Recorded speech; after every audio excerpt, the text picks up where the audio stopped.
हम सभी जानते हैं कि दूध एक पूर्ण आहार है, यानी इसमें हमारे शरीर के लिए आवश्यक सभी पोषक तत्व मौजूद होते हैं।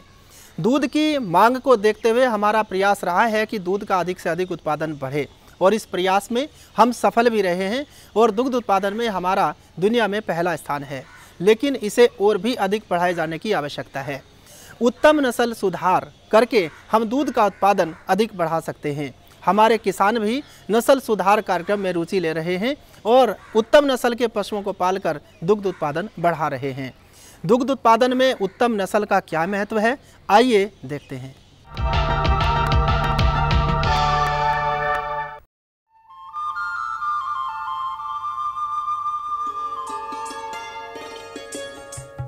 भारत दूध उत्पादन में विश्व में पहले नंबर पर है, परंतु इस उपलब्धि को हासिल करने के लिए देश में पशुपालकों और वैज्ञानिकों का आपसी मेल काफी अहम रहा है।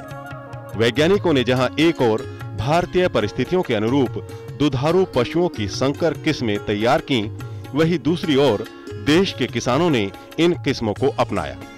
वैज्ञानिक तरीके से पशुपालन करके आज देश में करीब 12 करोड़ टन प्रति वर्ष दूध का उत्पादन हो रहा है।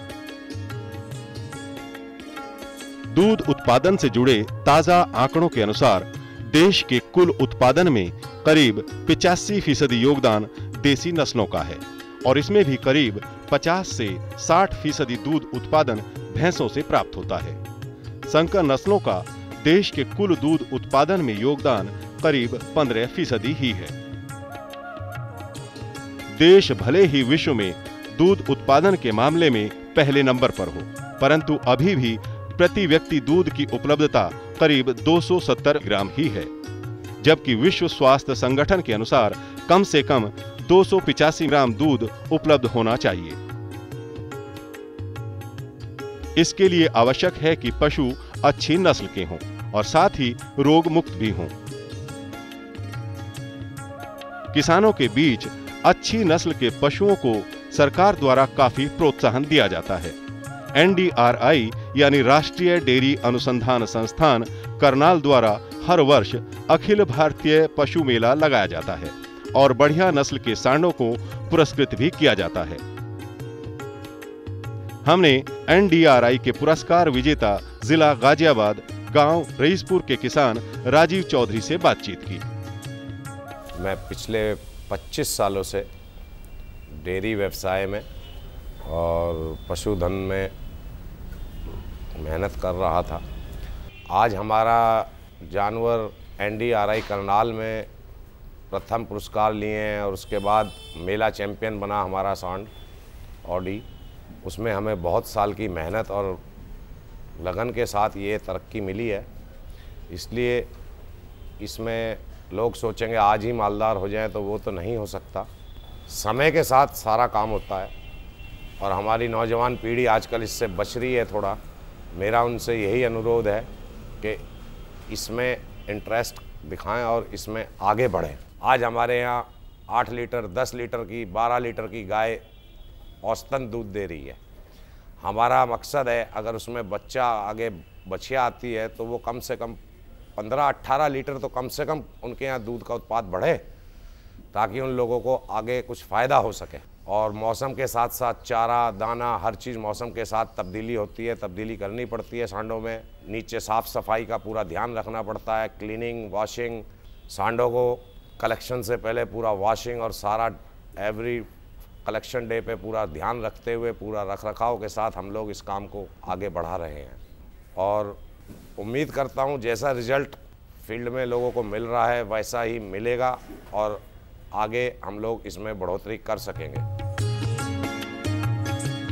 राजीव चौधरी एक जागरूक किसान हैं और किसानों की आवश्यकताओं को समझते हुए कृत्रिम गर्भाधान के लिए वीर्य उपलब्ध कराने का कार्य भी करते हैं। राजीव चौधरी के पास बेहद उम्दा नस्ल के सांड हैं, जिनका वैज्ञानिक विधि से वीर्य निकाला जाता है।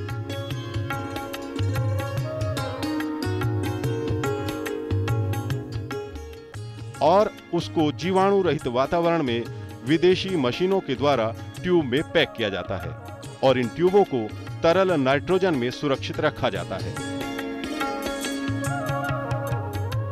राजीव चौधरी एक अत्याधुनिक लैब भी चलाते हैं, जहां वीर्य की जांच से लेकर सांडों की भी पूरी जांच होती है। हमने शुरू में घर में पुराने टाइम से ही जानवर रहते आए हैं। 2-4 गाय भैंस हमेशा रही हैं। उसमें हमने धीरे धीरे इसको बढ़ाना शुरू करा। उसके बाद हमने डेयरी बड़ी करी, हमारे पास काफ़ी मात्रा में जानवर हो गए।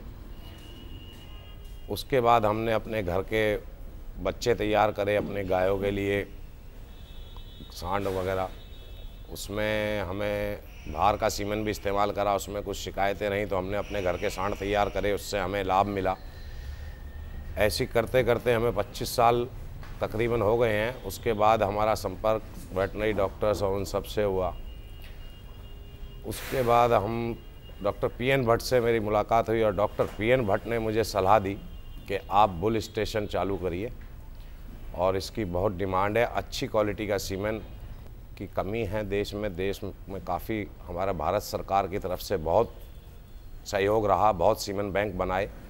तो हमने इस पे विचार किया और हमने फिर इसमें 5 सांडों से स्टार्ट किया, जिसमें मुर्रा नस्ल का एक झोटा था, हॉलिस्टन फ्रीजन था, साहिवाल था। करते करते हम लोगों ने फिर काफ़ी डिस्कस किया। हमने जर्मनी से सारी लैब के इक्विपमेंट्स इंपोर्ट किए और पूरा लैब इस्टेब्लिश किया। सारे सांडों का टेस्ट कराया भारत सरकार की लेबोरेटरी RDDL जालंधर से। सारे सांड डिजीज़ फ्री आए। उसके बाद हमने सीमेन प्रोसेसिंग स्टार्ट किया। सीमेन प्रोसेसिंग बहुत थोड़ा मात्रा में हमने स्टार्ट किया, लोगों ने यूज़ करना शुरू करा। थोड़ा थोड़ा फील्ड से अच्छी रिपोर्ट आई, फीडबैक अच्छा आया, तो लोगों की डिमांड बढ़ी। हमें फिर सांड बढ़ाने पड़े। कुछ अच्छे हमने सांड ढूंढे। सांड मिलना इतना आसान काम नहीं है, गाय भैंस बहुत आसानी से मिल जाती है। सांड में मेन चीज़ जेनेटिक्स और उसका माँ का दूध देखना ज़रूरी है। हमने काफ़ी जांच पड़ताल करके सांड लिए। कुछ सांड NDRI करनाल से लिए हमने, जो कि वहाँ के प्रूवन बुल्स थे। कुछ बाहर से लिए, उनको भी फिर बाद में सबको टेस्टिंग कराया। उसके बाद सीमेन प्रोडक्शन बढ़ा, डिमांड बढ़ी, लोगों को अच्छा रिज़ल्ट मिला। 80, 85, 75% तक लोगों को रिज़ल्ट मिल रहा है। और आज हम इसको बढ़ाने के और बड़े स्केल पे आगे करेंगे। इसमें सांडों की मात्रा बढ़ाएंगे, क्योंकि हमारे को अच्छा रिस्पांस मार्केट से आ रहा है। और हम केवल मात्र 15 रुपये में किसानों के लिए स्ट्रॉ तैयार कर रहे हैं और अच्छे सांडों का सीमेंट तैयार कर रहे हैं। मुर्रा नस्ल के झोटे भी बहुत अच्छे हैं हमारे पास। और इनको मौसम के साथ साथ चारा भी बदलना पड़ता है, मौसम के साथ साथ सारा कुछ देखना पड़ता है। क्लाइमेटिक सूटेबल इन्हें रखना पड़ता है, टाइमली वैक्सीनेशन करना पड़ता है, टाइमली सब कुछ इनको ट्रीटमेंट वगैरह सब देखना पड़ता है, ताकि सीमेन की मोर्टेलिटी अच्छी आए और लोगों को अच्छा रिज़ल्ट मिले, अच्छा कंसेप्शन रेट आए। यही सब चीज़ पे हम लोग का पूरा ध्यान रख के हमें पूरा काम करना पड़ रहा है। और मेरा एक अनुरोध है किसान भाइयों से, सांड का ब्रीडिंग में बहुत बड़ा रोल होता है। जो आप लोग सीमेन इस्तेमाल कर रहे हैं उसको देख के जांच पड़ताल करके अपने AI वर्कर को बोल के कहें कि नकली से सावधान रहें, क्योंकि नकली सीमेन बहुत बड़ी मात्रा में इस देश में बन रहा है। और उसमें सब सीमेन बैंक की स्ट्रॉज वो लोग प्रिंट कर रहे हैं। उन नकली लोगों से, नकली सीमेन से बचें और अपने घर में अच्छी नस्ल का उत्पाद करें। यही मेरी किसान भाइयों से रिक्वेस्ट है। ये मेरा संदेश उनको देने का सिर्फ यही एक मात्र मेन उद्देश्य है कि वो नकली सीमेन से बचें। देश में पारंपरिक तौर पर किसान पशुपालन से जुड़े हैं। पशुपालन से किसानों को लाभ तो होता ही है, साथ ही दूध और उसके उत्पादों से पोषण भी प्राप्त होता है। ऐसी कई सरकारी योजनाएं हैं जिनके जरिए किसान आधुनिक डेयरी शुरू कर सकते हैं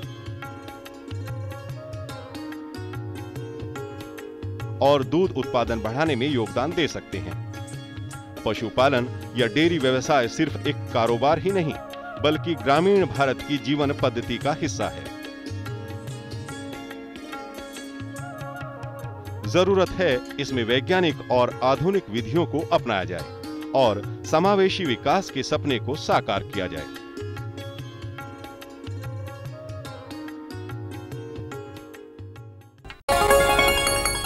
आपको हमारा कार्यक्रम कृषि दर्शन कैसा लगा? अपने सुझाव, प्रतिक्रियाएं एवं सवाल हमें इस पते पर भेजें। कृषि दर्शन, कमरा नंबर 10, CPC दूरदर्शन, खेलगांव, नई दिल्ली 110049। किसान भाइयों, पता तो आपने नोट कर ही लिया होगा। आपको हमारा कार्यक्रम कैसा लगा? अपनी प्रतिक्रियाओं से हमें ज़रूर अवगत कराइएगा। अगले कार्यक्रम में ढेरों जानकारियों के साथ आपसे फिर होगी मुलाकात। अब हमें आज्ञा दीजिए। नमस्कार।